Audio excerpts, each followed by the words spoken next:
Pada anak-anak itu ada 2 ya Mas Wendy, jadi ada penyakit jantung bawaan dan yang satunya itu didapat ya acquired. Sekarang kan pengkonsumsian makanan itu kan macam-macam sekali kan dok. Ya. Itu bisa memicu nggak sih dok buat Nah, bayi membawa PJB ini dok? ya begini, memang sekarang tuh banyak makanan ya yang beredar di Iya, sekeliling kita junk food. enak, nah betul junk food tapi tidak sehat Iya. gitu loh. Jadi begini Mas Wendy, pada anak dengan penyakit jantung bawaan ya ini tidak kritis ya, Iya. nah usia 2-3 bulan, nah biasanya kan menetek pada ibunya, nah itu tidak kuat.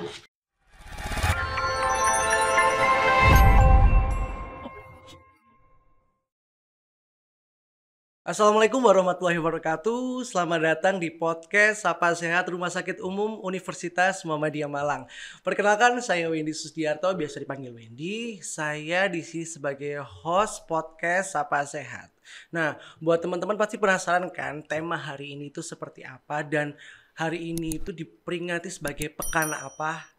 Pasti penasaran kan? Baik, saya jelaskan. Jadi, pada tanggal 7 sampai 14 Februari itu merupakan Hari Congenital Heart Disease Awareness Week atau biasa kita kenal sebagai Hari Jantung Kongenital Sedunia.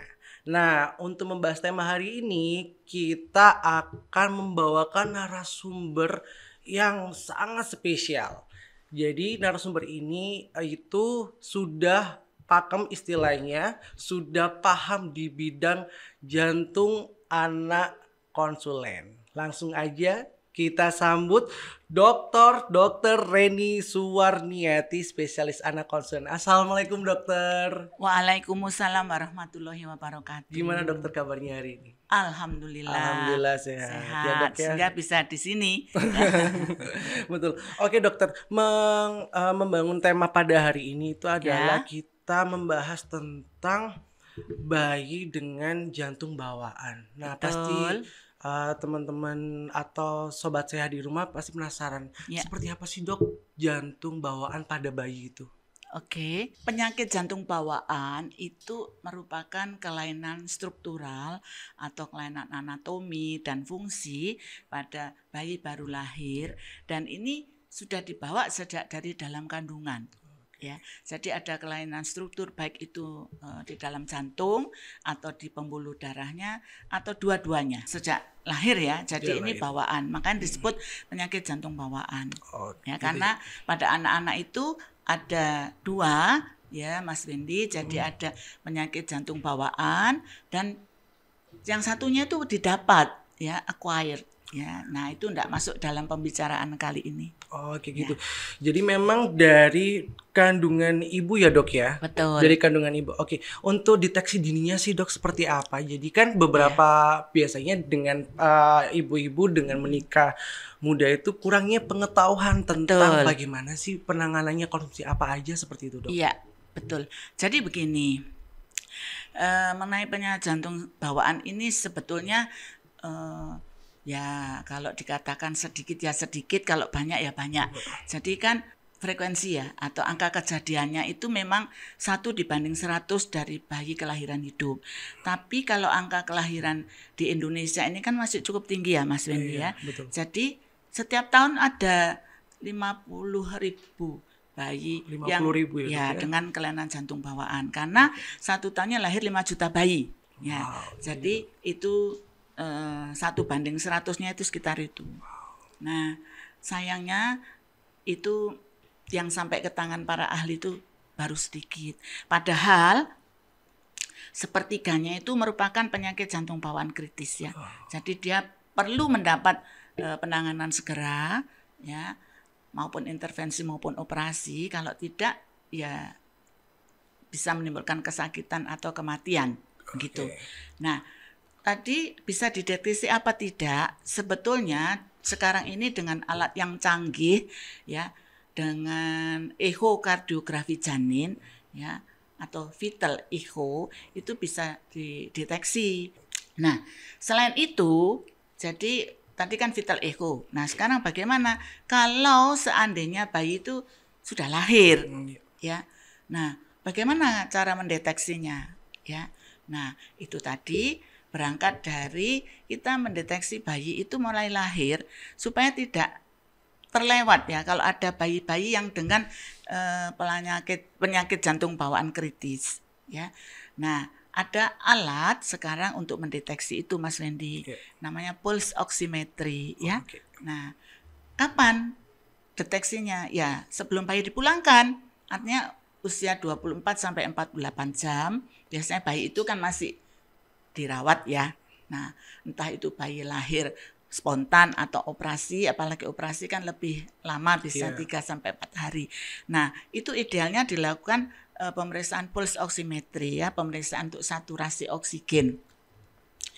Nah, saya jelaskan juga di mana dipasangnya. Alat itu dipasang di lengan kanan, harus lengan kanan ini ya. Nah, itu preduktal. Kalau di kaki boleh di kanan atau di kiri. Nah, kalau anak itu normal, biasanya saturasi oksigennya di atas 90% ya. Dan tidak ada beda baik lengan maupun kaki. Ya, gitu Mas Wendy. Tapi kalau misalnya ada beda saturasi lebih dari 3% antara lengan kanan dan kaki ya. Nah, diulang 3 kali. Nah, itu kita waspada ya. Waspada dicurigai ada kelainan jantung bawaan, terutama yang kritis. Nah, apalagi kalau saturasinya di bawah 90%. Jadi waspada sehingga kita ya bidan, ya para medis itu bisa merujuk pada saat yang tepat, ya ke rumah sakit yang tepat, gitu. Baik dok. Jadi memang selain kita secara umum pasti orang awam juga nggak tahu ya dok ya. Ekokardiografi itu adalah USG jantung. Betul, Mas USG jantung. Setelah itu kita juga mengeceknya dengan pulse oximetry. Gitu ya dok ya. Baik. Di awal itu Mas Wendy pulse oximetry dulu. Nah dok. Nanti dilanjutkan dengan USG jantung kalau ada pakarnya yang bisa mengerjakan dan ada alatnya. Oh iya. Kalau fasilitasnya memadai ya dok ya. Betul. Baik. Jadi untuk beberapa bayi ini dok kan kita spesifikkan lagi. Betul. Bayi seperti apa sih dok yang memiliki resiko memiliki penyakit jantung bawaan dok? Oh iya. Nah pertanyaan Mas Wendy ini bagus ya, tapi menjawabnya ya sulit-sulit gampang. Begini, jadi kalau itu kan faktor risiko ya, predisposisi. Iya, itu menyangkut etiologi juga ya penyebab. Karena begini, saya sering tanya, dok penyebabnya apa? Nah, untuk penyakit jantung bawaan ini multifaktor ya. Jadi multifaktorial. Jadi sebabnya itu bisa dari endogen, artinya memang genetik ya. Ada genetik ya keturunan ya. Jadi tapi ini bukan penyakit jantung dewasa loh ya. Ini bawaan pada anak-anak. Jadi mungkin ada beberapa sindrom ya yang berhubungan dengan penyakit jantung bawaan ini. Misalnya sindrom Down, sindrom Marfan, trisomi itu dikatakan mempunyai hubungan erat dengan penyakit jantung bawaan ini. Nah, di samping itu ada faktor eksogen ya. Eksogen itu dari luar. Apa itu? Bisa dari ibu, bisa dari bayi ya. Nah, dari bayi itu misalnya bayi-bayi yang lahir prematur itu riskan sekali untuk mendapat ini ya penyakit jantung bawaan terutama PDA. Nah, sekarang dari ibu itu ada gangguan Mas Wendy ya pada trimester pertama kehamilan. Jadi 3 bulan pertama kehamilan itu bisa berupa perdarahan, ya, bisa berupa usia ibu, usia yang kurang dari 20 tahun atau lebih dari 35 tahun. Kemudian terpapar apa saja, bisa rokok, ya, zat kimia. Kan sekarang kita tidak bisa menghindar ya dari pengawet, pewarna, ya. Kemudian radiasi, ya. Kemudian penyakit pada ibu sendiri, misalnya ibu tuh ada penyakit hipertensi, diabetes mellitus, ya. Kemudian autoimun ya, seperti SLE, nah asma. Nah, itu dikatakan kalau itu timbul di usia trimester pertama itu bisa mengganggu.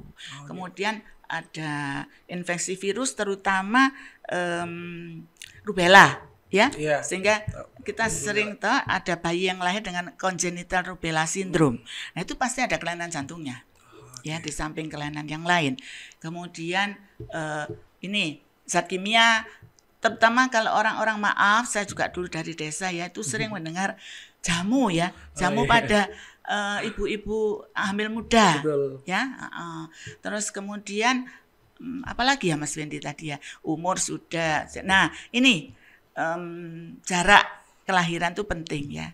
Jadi kadang-kadang anak belum 2 tahun, ibu itu sudah hamil. Nah, kalau saya tanya, ini dipersiapkan apa tidak? Enggak, dokter kebobolan. Nah, ini ya, yang sering seperti itu. Jadi ibu-ibu ini juga kadang-kadang enggak merasa kalau beliaunya itu sedang hamil. Karena bayinya baru 7 bulan atau 9 bulan gitu. Nah, juga faktor ini ya, sekarang ini juga sedang banyak misalnya stres ya. Oh iya, satu lagi, ibu itu mungkin ya maaf ya, stresnya itu bisa karena nggak siap ya, atau mungkin ya faktor sosioekonomi ya. Tapi beliau nggak KB gitu loh. Jadi kan juga nggak bisa ya, artinya kita mencegah kehamilan.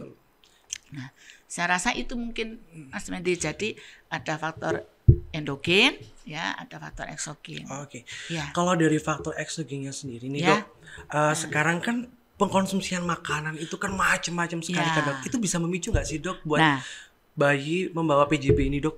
Ya, begini. Memang sekarang tuh banyak makanan ya yang beredar di sekeliling kita, junk food. Enak. Nah, betul, junk food, tapi enggak sehat gitu loh. Karena biasanya kalau makanan sehat tuh enggak enak ya. Iya, betul. Enggak enak loh Mas. Kalau suruh makan sehat itu jus misalnya, jus yang enak, jus sayuran, enggak kata yang sehat maksud saya, tapi enggak enak memang. Saya sendiri juga jujur kalau yang sehat tuh kadang enggak enak ya. Suruh makan rebus, enggak usah gorengan. Yo, enggak enak. Ya, nah menyinggung itu tadi. Nah, sekarang itu memang banyak ya varian makanan yang maaf pasti ada pengawetnya. Kalau itu pewarna. Nah, itu dikatakan ya enggak semua, tapi dikatakan bisa memicu ya. Ibu hamil itu harus menjaga ya. Nah, kopi juga dijaga, enggak boleh terlalu banyak, teh. Kemudian yang dianjurkan ya memang yang susu atau buah. Ya. Nah, itu sebetulnya, tapi ya susah ya kita karena sekarang. Karena ibu-ibu sekarang itu menganut ngidam. Nah, kalau nggak diturutin anaknya ngiler katanya. Padahal itu adalah faktor pencetus bayi itu punya penyakit jantung bawaan ya Dok. Begini Mas Wendy, memang di negara kita ini ya, dari Sabang sampai Merauke itu memang kalau ibu hamil itu ngidam kalau nggak dituruti bayinya ngiler. Saya mohon maaf saja, sebetulnya ngidam bayinya yang ingin itu nggak ada. Oh, sebenarnya nggak ada ya Dok ya? Nah, bayi di dalam perut lo ingin apa? Betul. Ya. Nah, sebetulnya yang ingin itu ibunya. Ya, ibunya betul. Itu maaf ya, baik ibu hamil itu memang sering ya karena hormonal ya. Dia ingin ya diperhatikan lah. Padahal sudah diperhatikan. Cuman inginnya ya itu tadi, ya ingin diperhatikan, kepingin ini, kepingin itu gitu ya. Enggak apa-apa sih asal enggak kepingin beli pesawat terbang aja ya. Itu susah Dok kalau pesawat terbang. Jadi sebetulnya bayi itu enggak ada keinginan seperti itu. Dan kalau masalah bayinya ngiler itu insya Allah enggak ada. Kita balik ke screening awal tentang bayi PJB Dok. Kalau bayi awal kan ada namanya USG sama pulse oximetry. Nah itu pada awal Dok. Nah kalau misalnya ini udah di rumah sakit, bayi kita masuk ke fase kritis. Ini kita harus bagaimana Dok? Ya, jadi tadi misalnya dari contoh ya, dari RSUMM ini kita menemukan PJB kritis. Ya, harus dirujuk segera. Nah, karena biasanya kalau yang kritis enggak cukup di situ Mas Wendy. Jadi diselamatkan dulu ya kritisnya ini. Nah, kemudian nanti tindakan operasinya itu belakangan. Ya, yang penting selamat dulu, bayi ini bisa hidup ya. Nah, seandainya bayi ini kritis dan memerlukan saluran atau duktusnya itu tetap terbuka, itu bisa kita lakukan dengan intervensi. Intervensi itu seperti kateterisasi jantung bukan dok? Ya betul. Betul ya dok ya? Ya, jadi itu tindakan intervensi itu bisa sebagai diagnosis, ya, bisa sebagai tindakan intervensi seperti ini, artinya membuka saluran atau menutup lubang, ya, itu jadi bisa. Nah, seperti itu. Jadi merupakan tindakan terapi lah. Oke. Ya. Baik. Jadi bisa dilakukan intervensi seperti itu ya dok ya. Ya, betul. Nah, untuk ibu yang masih awam nih dok, biasanya gejala-gejalanya itu seperti apa sih dok pada bayi? Oke. Selain kita melakukan USG jantung atau melakukan pulse oximetry tadi screening awal dok. Iya. Jadi begini, untuk bayi-bayi yang lolos, ya tadi, ternyata dalam 2-3 hari itu lolos dia, tidak memenuhi kriteria penyakit jantung bawaan kritis ya. Nah, itu terus nggak terus diloskan begitu saja enggak. Ya, dia harus dipesan. Nah, kontrol kembali. Nah, kalau masalah dia misalnya, saya seringnya, dong saya ini mau pulang nanti ke Tuban. Nah, nggak apa-apa, usia 2 bulan paling enggak minta periksa ke dokter spesialis anak setempat, minta tolong di screening apakah ada penyakit jantung bawaan. Nah, yang enggak kritis ini Mas Wendy, itu justru baru kelihatan, baru terdeteksi itu justru setelah 2 bulan. Setelah 2 bulan ya, 6-8 minggu. Jadi begini Mas Wendy, pada anak dengan penyakit jantung bawaan, ya, ini enggak kritis ya, nah usia 2-3 bulan. Nah, biasanya kan menetek pada ibunya. Nah, itu enggak kuat. Jadi meneteknya itu bisa tersengal-sengal, terputus-putus, ya. Kemudian orang kalau bilang ngos-ngosan. Ya, kalau orang Jawa bilang ngos-ngosan. Nah, itu perlu diwaspadai dan berkeringat biasanya ya. Nah, itu kenapa kalau harus diwaspadai? Karena bayi itu enggak bisa kita suruh treadmill ya, lari, push up, nggak bisa. Jadi tolak ukurnya pada saat dia menetek. Nah, biasanya ibu itu mengeluh begini, dokter, ini anaknya itu enggak mau netek sama saya. Tapi kalau dikasih sufor mau. Nah, ini juga. Ya. Kenapa? Kalau netek itu kan memerlukan tenaga. Ya. Nah, karena ASI kalau enggak kita yang nyedot itu, bayinya itu ngisepnya enggak kuat. Ya. Sedikit keluarnya, tentu bayinya kesulitan. Kalau susu formula, bukan susunya ya, maksudnya dot itu kalau meskipun tidak diisap dengan kuat, dia netes. Kan dia flow ngalir aja, yang lubangnya ngalir aja. Beda kalau dengan ASI harus disedot dulu ya dok. Betul. Nah, kalau ASI itu kalau tidak disedot keluar kan ya nanti kemana-mana bawa ember ibunya, ya. Betul. Kan keluar terus, ya. Jadi sudah diatur oleh Allah itu bahwa ASI itu memang ya harus dihisap, ya. Nah, kemudian seringnya seperti itu keluhannya, enggak mau netek, kenapa? Enggak mau dok, padahal bukan itu sebabnya, karena bayinya enggak kuat. Jadi kalau saya biasanya kalau jelas anaknya ada kelainan jantung bawaan, boleh malah harus pakai dot. Tapi isinya ASI. Nah, jadi ibunya harus pumping gitu ya. Iya, betul. Nah, yang kerja-kerja itu pada pumping bawa pumping ke tempat kantor.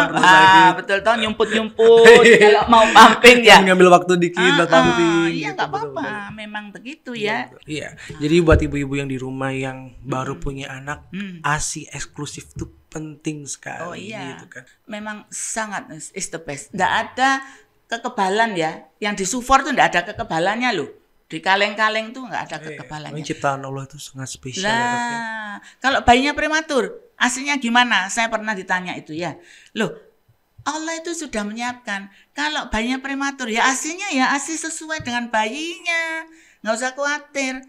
Nah kalau sufor malah harus dicari susu untuk bayi prematur, ayo, ya kan? Iya, betul. Terus murah ya. Barokah, manfaat, is the best. Nggak ada duanya kalau ASI. Ya. Betul. Ya. Jadi gitu. Jadi harus eksklusif. Apalagi Iya. buat ibu-ibu yang baru mengenal PJB itu sangat penting. Apalagi 2 bulan awal ya, Dok ya. 2 bulan Betul. awal itu kan masih belum kelihatan sama Iya. sekali. Iya. Baru kita lihat tanda gejalanya tuh. Biasanya kalau kita sebut ada retraksi dinding dada, nafasnya betul. yang Ya, sangat dalam, sesak, sesak. Terus ada juga berkeringat dini. Keringatnya itu ciri khas gak sih, Dok? Maksudnya siang ataukah pagi ataukah malam? Oh, begini. Pertanyaannya bagus ya. Jadi berkeringat tuh pada saat dia melakukan aktivitas. Jadi kalau bayi 2 bulan tuh kan aktivitasnya cuma netek toh. Netek. Ya. Betul. Miring-miring belum kali ya, mengkurap juga belum. Gerak-gerak kaki, ya, tangan. itu terutama pada saat netek. Karena menetek ya itu pekerjaan buat bayi. Iya, menyedot itu ya. Ya, itu aktivitas ya. Jadi kalau misalnya ada kelainan jantung bawaan yang lubangnya besar kan bermakna. Iya. Nah, jadi dia gampang lelah, gampang sesak itu. Jadi ibu-ibu harus deteksi, harus lihat cara gejalanya seperti apa, seperti itu ya, Dok ya. Oke, Dok.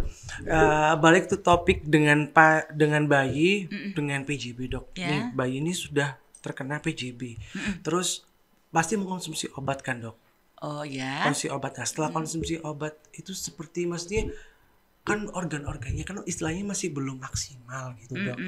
Bahaya nggak sih, Dok, untuk obat-obatan yang dikonsumsi? Otomatis kan dokter spesialis anak khususnya jantung itu kan sudah tahu dosis-dosisnya seperti apa dan gejalanya seperti apa sih, Dok, setelah mengkonsumsi obat gitu, reaksinya gitu. Jadi begini, penyakit jantung bawaan itu tidak selalu mengkonsumsi obat. Gitu, ya. Terutama kalau pada lubang-lubang yang kecil dan tidak biru, misalnya ASD, VSD, PDA, kecil tidak biru, anaknya tidak ya seperti anak pada umumnya, tidak ada gangguan pertumbuhan, juga tidak sesak, sehingga cirinya hanya bising tadi. Bising aja. Iya. Nah, kita pantau kalau anaknya bagus, tumbuh kembangnya bagus, ya tidak dikasih obat. Tetapi biasanya kalau lubangnya itu sedang, bahkan besar, nah itu tadi timbul gejala-gejala tadi. Nah itu kita biasanya memberikan obat-obatan ya. Nah dilihat obat-obatan tuh untuk apa? Ya supaya jantungnya kuat ya. Kemudian faktor-faktor yang berpengaruh pada kontraktilitas jantung itu kita handle ya, kita kasih obat itu maksudnya untuk itu supaya tampilan jantungnya itu bagus. Nah biasanya kalau bahaya apa tidak? Nah begini Mas Wendy ya, obat itu ada dosisnya. Memang obat itu bisa menjadi obat atau racun. Nah dosisnya itu yang harus kita berikan secara optimal, tidak boleh ngawur ya. Nah kemudian begini, apakah ada resikonya? Ya ada kalau overdosis. Iya. Kalau bayinya konsumsi obat. Jadi bisa berpengaruh pada organ apa saja ya, ndaknya ginjal ya, ada semuanya, liver juga. Nah, itu dipantau Mas Wendy. Kalau biasanya kalau dikasih obat itu bulan berikutnya dia membaik ya, klinisnya membaik, berat badannya naik, yang kita tunggu. Kalau misalnya itu optimalnya nanti dikerjakan pada usia 1 tahun, 2 tahun, bahkan ASD itu prasekolah loh, 4 tahun, 5 tahun baru kita kerjakan. Nah, kalau bisa istilahnya ditunggu ya, sampai masa yang optimal untuk tindakan operasi, ya kita tunggu.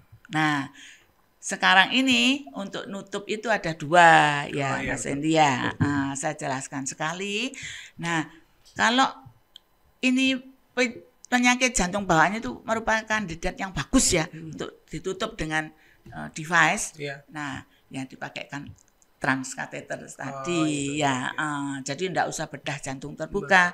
Jadi lewat transkateter alatnya itu dikirim sampai ke lubang di jantung untuk dilepas sehingga nutup. Nah, tapi kalau dia bukan kandidat yang bagus ya, misalnya lubangnya terlalu besar atau anaknya sudah ada hipertensi paru, itu ya, itu biasanya ya surgeon yang ngerjakan.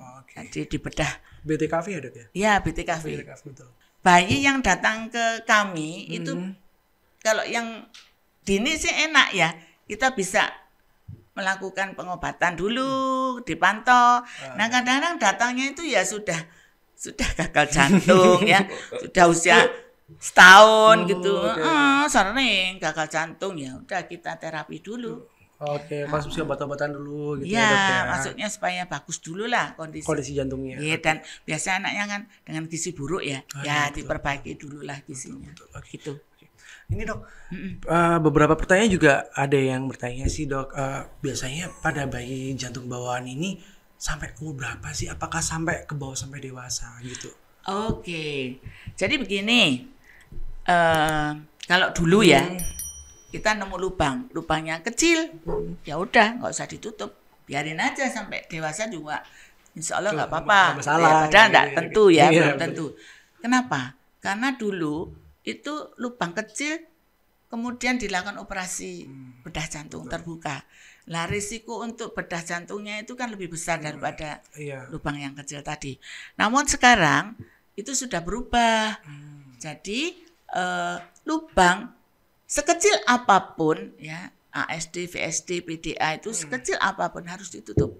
Karena sekarang kita bisa tutup melalui transkateter tadi. Oke. Ya, jadi nggak usah dibedah terbuka. Betul. Nah, itu untuk yang enggak biru loh. Iya. Ya, Mas Wendy, tadi saya lupa, kalau yang biru itu memang mau nggak mau deh, ya harus dilakukan operasi. Bedah Ya. jantung itu. Iya, karena yang biru itu biasanya kompleks.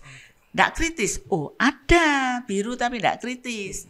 Jadi untuk ibu-ibu tadi ya, mohon maaf saya lupa. Jadi di samping tadi yang gejalanya berkeringat segala itu Iya. nah, itu diamati bayinya. Tambah biru atau tidak. Nah, anaknya oke. Tapi coba dilihat, birunya itu bukan biru seperti kedinginan ya. Kalau kedinginan kan Biru yang dimaksud tuh kayak biru pucet gitu ya. Terus kalau selain ini nafasnya, ya, betul. Jadi birunya itu hampir-hampir kayak terong gitu ya. ungunya pekat gitu. Iya, pertama ringan, tapi dia mati ya. Kalau makin lalu kok tambah biru ya. Nah, Berarti ciri khas sekali ya dok ya. Jadi mas betul. bisa dideteksi sama ibu-ibu yang ada di rumah. Oh iya justru itu kita pesan kan. Iya. Nanti kalau umur 2 bulan itu tolong, karena kita bisa screening apakah bayi itu dengan yang gagal jantung tadi iya. ya, yang sesek segala, ataukah dengan yang sianusis. Nah, paling enggak kan bisa dicek dengan pulse oximetry. Pulse oximetry, betul-betul. Nah, Gitu, itu, ya. Betul sekali. Oke dok, jadi seperti itu ya. Jadi untuk ibu-ibu di rumah harus cermat nih. Iya. Yang melihat podcast ini harus cermat bagaimana gejala-gejalanya yang keluar 2 bulan deteksi awal, Betul. berkeringat dingin, sesak Iya. nafas Iya. dan segala Iya. macam itu. Nah, Iya. untuk pertanyaan terakhir dok, kita nggak menuju ke ibunya, tapi ke bapaknya. Nah, kebanyakan nih bapak-bapak di rumah itu kan ada perokok. Nah, ini dok. Tadi seperti dokter Reni sebutkan bahwa rokok adalah faktor pencetus Betul. PJB itu. Ya. Gimana dok pesan-pesannya? Saya pesan begini ya, para bapak yang merokok ya. Kalau bisa tolong di stop aja ya. Perokok pasif itu sama loh dengan perokok aktif. Betul. Ya, kalau sayang nanti anaknya supaya sehat ya, tidak hanya penyakit jantung bawaan toh. Nah, juga supaya ibunya ini juga sehat ya. Betul. Ya. Apalagi bapak-bapak yang merokok biasanya kan dari luar tuh kan mereka merokok. Asapnya kan ke baju terus gendong anaknya itu dong. Iya. Nggak sadar. Betul. Jadi begini, untuk take home message ya. Yes. Artinya pesan. Jadi untuk pernikahan berawal dari itu ya. Nah, ini mencegah kan? Iya. Mencegah lebih baik. Ya, mencegah dulu. Jadi untuk usia pernikahan sebaiknya untuk ibu-ibu di atas 20 tahun. Ya, karena itu rahim kita cukup sehat untuk kehamilan. Nah, sebelum kehamilan sebaiknya periksa. Oh iya, Ya. betul. Periksa, bukan yang di puskesmas itu pasti diperiksa, bukan. Periksa apakah kita kaum wanita ini yang akan hamil itu cukup sehat, ya. Jadi periksa yang ke arah infeksi TORCH tadi ya, Oh, iya. Toxoplasma, rubella, sitomegalovirus, ya, betul. herpes. Nah supaya nanti kalau negatif semua oke, siap untuk hamil. Oh iya. Nah, hamil dijaga ya, terutama trimester pertama kehamilan tadi Itu ya. sangat rawan sekali Ya, tuh, awal. dijaga. Kalau memang mau hamil dan kehamilan ini betul-betul diinginkan supaya anaknya lahir sehat, ya, supaya tidak ada kelainan jantung bawaan tadi. Tapi kita berusaha, ya, jangan lupa yang menentukan itu Allah semata. Betul. Ya, kalau lahir dengan kelainan jantung bawaan atau sebaiknya ibu-ibu itu ya kalau yang baru melahirkan pertama sebaiknya di puskesmas atau rumah sakit, ya, jangan di dukun. Tidak. Padahal kita punya fasilitas BPJS. Betul. Nah, itu bisa kita manfaatkan. Sekarang kita sudah training Iya. ke bidan-bidan itu supaya mendeteksi dengan pulse oximetry tadi. Nah, Betul. jadi kalau sudah terdeteksi penyakit jantung bawaan ya, kalau yang kritis pasti sudah urusannya rumah sakit ya. Betul. Kalau yang tidak kritis itu tadi tolong diawasi bayinya, diamati yang satu yang tidak biru tadi. Nah, bagaimana cara menetek ya, kalau ada misalnya kesulitan atau apa, segera konsul ke dokter anak dulu, enggak apa-apa setempat ya. Terus jangan lupa selama memberikan ASI tolong dijaga makanannya yang bergizi. Bergizi itu enggak harus mahal ibu-ibu ya. Bergizi itu enggak harus mahal. Tahu tempe itu ya bergizi loh. Betul. Proteinnya Ya, tinggi lagi, Dok, ya. proteinnya tinggi ya. Nah, jangan lupa minum air paling tidak 3 liter sehari. Ya, betul. Nah, itu mungkin yang bisa saya sampaikan. Untuk lebih kurangnya ya namanya manusia ya, tak ada kata yang tak retak. Nah, saya mungkin ada tutur kata yang tidak berkenan, saya minta maaf karena yang sempurna itu hanya milik Allah semata. Iya. Baik, Dokter Reni, terima kasih banyak atas waktunya di sela-sela kesibukannya Dokter Reni. Dokter Reni menyempatkan untuk meng-share ilmunya yang mungkin orang-orang di rumah juga nggak tahu kan, Dok. Baik, sobat sehat yang ada di rumah, terima kasih telah menonton podcast Sapa Sehat kali ini. Gak kerasa memang waktunya sudah berakhir. Terima kasih telah menonton podcast Sapa Sehat pada hari ini. Semoga podcast hari ini bermanfaat untuk kita semua. Dan jangan lupa untuk like, comment, and subscribe yang ada linknya di bawah ini. Baik, saya Wendy dan Dokter Reni undur diri. Wassalamualaikum warahmatullahi wabarakatuh.